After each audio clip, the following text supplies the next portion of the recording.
Hello guys, మనకి మొన్న Delhi Capitals Mumbai Indians మీద మ్యాచ్ ఓడిపోయిన తర్వాత వీళ్ళు ప్లే ఆఫ్ రేస్ నుంచి బయటికి వెళ్ళిపోయారు కదా. అయితే ఈ ప్లే ఆఫ్ రేస్ నుంచి బయటికి వెళ్ళిపోయిన తర్వాత ఢిల్లీ క్యాపిటల్స్ టీంలో ఉన్న ఒక నలుగురు ప్లేయర్స్ గురించి ట్రోలింగ్ మొదలైందనమాట.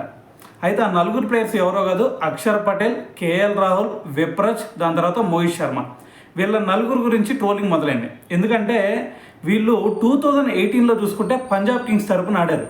సో పంజాబ్ కింగ్స్ తరపున వీళ్ళు మనకి కేఎల్ రాహుల్ మంచి పర్ఫార్మెన్స్ ఇచ్చాడు. దాని తర్వాత అప్పుడు చూసుకుంటే మోహిత్ శర్మ కూడా ఎక్సలెంట్ బౌలింగ్ వేసేవాడు. అయితే ఇప్పుడు మోహిత్ శర్మ అంత ఇన్ఫ్లుయెన్స్ చూపించలేకపోతున్నాడు అనుకోండి, కానీ కేఎల్ రాహుల్ మాత్రం ఒక మంచి ఫామ్లోనే ఉన్నాడు. అయితే అప్పుడు 2018 సీజన్లో అప్పుడు పంజాబ్ కింగ్స్లో కూడా వీళ్ళు నలుగురు ఉన్నారు. సో మరి అప్పుడు వీళ్ళు నలుగురు ఉన్నప్పుడు ఆ టీం కూడా ప్లే ఆఫ్స్కి వెళ్ళలేకపోయింది.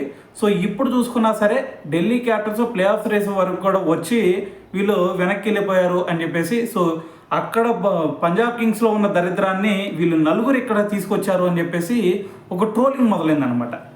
అయితే ఇంతకంటే స్టూపిడ్ ఆర్గ్యుమెంట్ ఇంకోటి ఉండదేమో అనిపిస్తుంది. ఎందుకంటే మనకి కేఎల్ రాహుల్ ఎల్ఎస్డి టీం తరపున అప్పుడు కెప్టెన్గా కూడా ఉన్నాడు కదా. అప్పుడు ఎల్ఎస్డి టీం తరపున కెప్టెన్గా ఉండి దాని తర్వాత అతను సెమీఫైనల్ కూడా మనకి ప్లే ఆఫ్స్కి కూడా తీసుకెళ్ళాడు కదా. మరి దాని తర్వాత మోహిత్ శర్మ గుజరాత్ టైటాన్స్ టీం తరపున కూడా ఆడి ఆ సెకండ్ సీజన్లో మీరు చూసుంటారు కదా. సో మరి గుజరాత్ టైటాన్స్ టీం మరి ఫైనల్కి కూడా వచ్చింది కదా. సో మరి వీళ్ళిద్దరు ఉన్నప్పుడే మరి అక్కడ ఉన్న దరిద్రాన్ని ఇక్కడ తీసుకొచ్చినట్టయితే మరి వీళ్ళిద్దరు ఉన్నప్పుడు ప్లే ఆఫ్స్ కిందకి వెళ్ళింది ఆడ రెండు టీమ్స్. సో ఇటువంటి చెత్త కామెంట్లు మరి మనకు ఆటోమేటిక్గా సోషల్ మీడియాలో వస్తాయి అనుకోండి.